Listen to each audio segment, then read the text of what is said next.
Sir, you're here. The 7 kites you asked for have been made to order. Would you like to take them now? Yes, thank you. It's rare to see customers who want to buy this type of kite nowadays. In the early days, we used to get orders from people of all walks of life. Well, this is Mr. Zhongli from the Wangsheng Funeral Parlor, so he's probably well-versed in all these walks of life. We've talked about a whole bunch of things while traveling with him.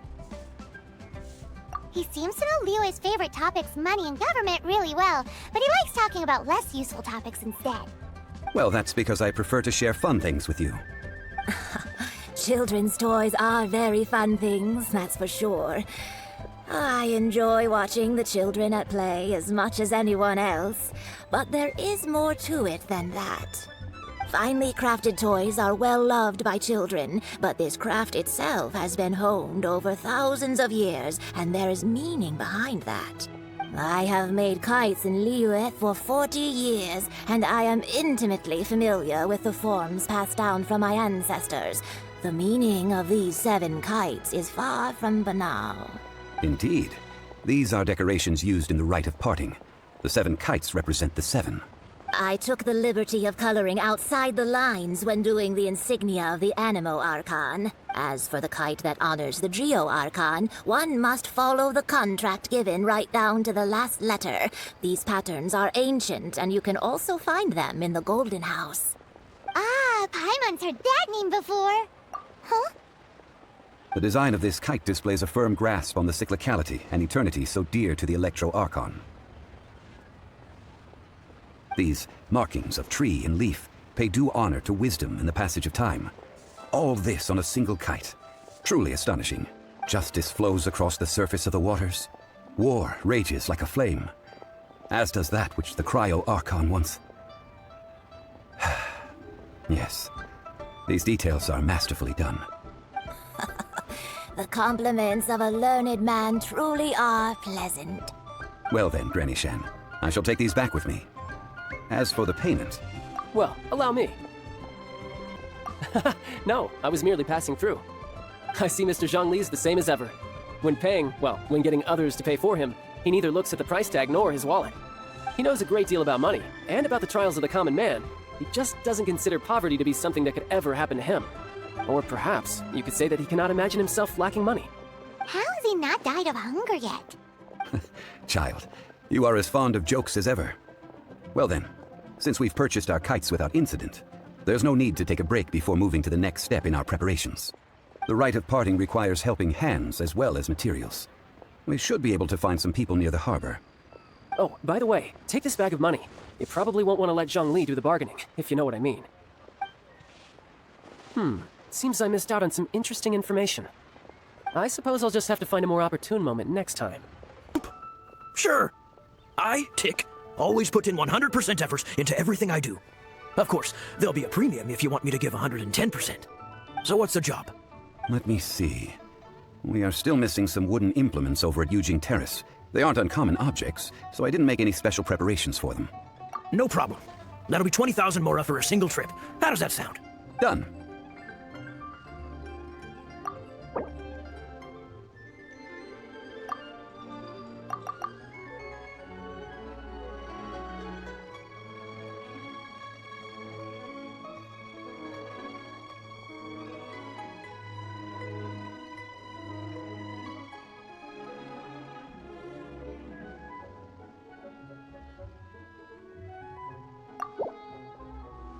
Oh, come on. That's too little.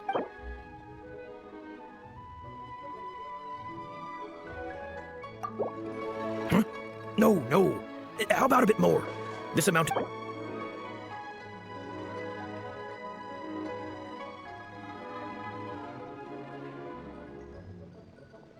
Let me think. Deal. This price is reasonable. I'll hop right to it. Sure, but let me just say first that I'm a reserve member of the Adventurers Guild. I take adventuring commissions, but I don't do anything clerical. Adventure? Venturing into the mountains to capture a few crystal flies seems adventurous enough. That's not hard. Almost a bit too easy for a reserve adventurer. Never mind. I'll only charge you 15,000 mora. What say you? A most fair price.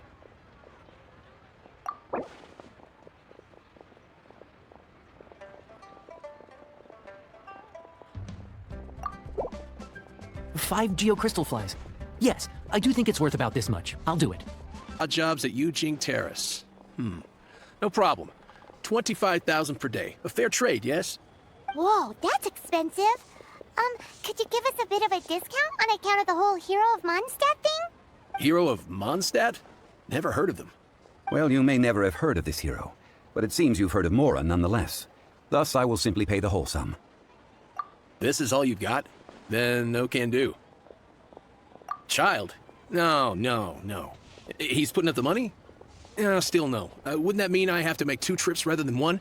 How about this? Let's make a trade. I'll take what you're offering right now and find me a high-quality Lotus set. I'll consider that my detour fee paid and go find what's-his-face child. How about it? Guess we've got no choice. Oh, there you are. But you can't even reach the counter. Ah, Paimon thinks you might be right. Look at the talisman on her forehead. Welcome to Boo Boo Pharmacy. I am Chi-Chi. Once upon a time, Chi-Chi died. Then, Chi-Chi was saved by the Adepti. Now, Chi-Chi is a zombie. Something like this would be unimaginable in Mondstadt. Hello, little girl. Do you sell everlasting incense here? Excuse me, sir. Did you bring your prescription? Surely no prescription is needed to purchase everlasting incense. It's not a controlled substance. Chi-Chi can get your medicine, but only if you show Chi-Chi your prescription. These are Chi-Chi's orders from Chi-Chi. Zombies are limited to acting within the confines of their orders, and somehow in this case, the zombie issues her own orders to herself. My dear Chi-Chi, we didn't bring a prescription, I'm afraid, but we do hope that you can still help us find some everlasting incense. Okay then. How did you manage that? But Chi-Chi helps you. You help Chi-Chi. Only fair. Since when do customers need to do favors for customer service staff? Never mind. Just think of it as a peer-to-peer transaction. That way everybody wins. Sometimes in Liyue, the art of the deal is simply about victory via mental gymnastics. Go to Mount Tianheng, find the Guizhong Ballista, and hunt a cocoa goat. Please and thank you. It is currently inoperable in any case. This device is broken. Aw, what? It broke? After millennia of wear and tear, even Adepti contraptions are difficult to maintain. So what are we gonna do? Quick, Mr. Zhongli, use your unlimited high society knowledge powers! You almost make it sound like I'm some sort of bourgeois parasite whose only utility lies in providing quaint pieces of trivia on demand. That said, let me think for a moment. Ah, yes. Spare parts were made for the Guizhong Ballista when it was first built, in case it was damaged in battle.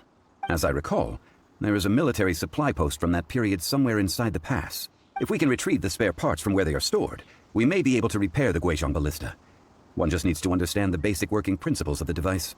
So, what you're saying is that you actually understand the working principles? I have a smattering of knowledge on the topic. With the parts in hand, I could at least tinker with it. These parts look useful. One moment. I will try to repair the device. Forgive us. We were unable to fulfill our end of the contract. We found no trace of the Cocoa Goat Adeptibeast of which you speak. What a disappointment. Don't worry about it. But I feel very disappointed. Aw, poor Chi-Chi. Why does Paimon feel so guilty all of a sudden? Cocoa goat milk is tasty. So tasty. Much better than normal goat milk. Only an Adeptibeast could make such tasty milk. I'm sorry. I have a poor memory. I cannot remember the name of the milk. That's why I wrote it down. Where did I put it? Ah, here. This is the name. Coconut milk. Huh? Someone learnt a valuable life lesson today, then. Thank you all for looking after my little Chi-Chi. Might I ask who? Ah, how rude of me. I'm Baiju, boss of the Boo Boo Pharmacy. Paimon thought Chi-Chi was the boss. Turns out it's some wacko who wears medicinal ingredients around his neck. What a sorry state of affairs. This little mascot is even more of a simpleton than Chi-Chi. Ah! The snake is speaking! I prefer to stay silent, but faced with strangers, I must speak, lest you mistake me for an escapee from the medicine cabinet, for I am a living, breathing serpent! Don't mind Cheng Sheng. She's a good girl, really. As for you three, communal chaos causing with Chi-Chi aside, what business brings you here? Do you sell everlasting incense in this fine establishment? Everlasting incense? Why, of course we do. Whew, at last. Things are finally starting to come together. 3 million Mora. Top quality. Guaranteed. You might as well just rob the Golden House. Oh, but the Chising have taken it over for now.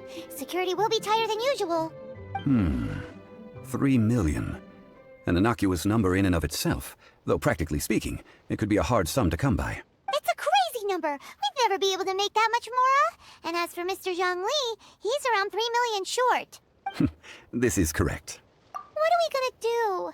Is this the part where we go crawling back to Child? Coco Goat! Coco Goat! My sides hurt. Oh my goodness. I cannot believe you fell for that. Hey, less laughter, more sympathy. I'm almost in tears over here. Thank you. That was the best laugh I've had in a long time. In return, I'm more than happy to sort out this mess you've managed to get yourselves into. Excuse me, sir. Dr. Baiju, isn't it? Truly honored. I'm Child, one of the Fatui Harbingers. Forgive my audacity, but I see a great many opportunities for us to collaborate in the future. If Boo Boo Pharmacy needed a stable supply of, say, coconut milk, the Fatui could help by setting up a robust and speedy distribution network. Strange. I knew the Fatui infiltrated businesses with seductive deals, but so much fuss over coconut milk? Coconut milk. Baiju, quick. Chi-Chi wants coconut milk. Ah, yes, of course, Chi-Chi. Anything you want. Thank you, child. I look forward to a successful collaboration in the future. I can give you a discount on that everlasting incense, too. Let's say 2,990,000 Mora. That's like zero difference from 3 million! 2,990,000. Also an innocuous number in and of itself, though practically speaking, it is a whole 10,000 less than the original sum of 3 million. Well, now that this is settled, we must head back to Yujing Terrace. Mr. Child, Dr. Baiju, Little Miss Chi-Chi, see you soon. Third round knockout is not for lightweights, like those taverns in Mondstadt. Here, the owner does not take such unorthodox orders as fruit juice. I ordered some wine-fermented sweet rice balls for you, if that counts. If it is to your liking, dear customers, I shall continue the tale of Lady Ningguang's Jade Chamber. Hey, there's even a storyteller here! Great atmosphere! Besides fine wine, the excellent ambiance is the reason why this place is so well loved. But when I say ambiance, I refer to a different sort from the one the Tevat travel guide uses to judge other establishments. As you all know, high above the land of Liyue lies a pavilion in the clouds, a palace in the mist. What does it mean to have all-seeing eyes?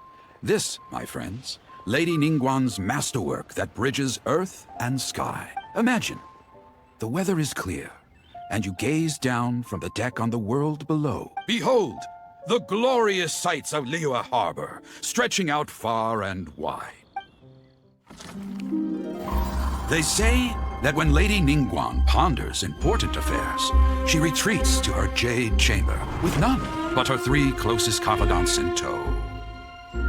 Why brings she these trusted 3 to sift through sources, dig through documents, looking for information? Piece by piece, facts and figures paint a picture on the walls of the chamber. But well before the wall is filled, Lady Ningguang's mind is made up. Having made her call, she has every last document shredded, and whoosh, she scatters the shavings out her window. Ah, look at them, how they billow in the wind like a sudden swirling blizzard. As the fragments fall, traces of text flicker before the eyes of the merchants of Liyue, like ink stains in white snow. The saying goes, the rarest treasures in the land are the words brought by the paper snow. For the words of the Tianquan have the power to move mountains, and all throughout the land know it.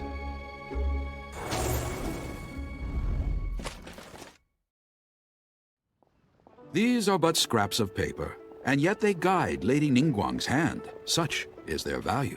Merely grasping 1 or 2 of them will surely gift you a fragment of her wisdom, enough to stay a step or 2 ahead of your peers. Tianquan Ningguang. Feels like we're hearing this name a lot. Liyue locals talk about her. The Fatui hate her. She's most likely the one who hid the Exuvia, and we saw her at the Rite of Dissension. Huh. Paimon wonders what sort of person she is. At last I have found you. You who returned from Jueyun Karst. Who's there?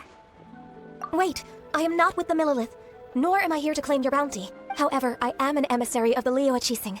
My name is Ganyu, secretary at the Yuehai Pavilion, and I have come specifically to meet you. Well, in concrete terms, I am the corporate secretary for the Qixing.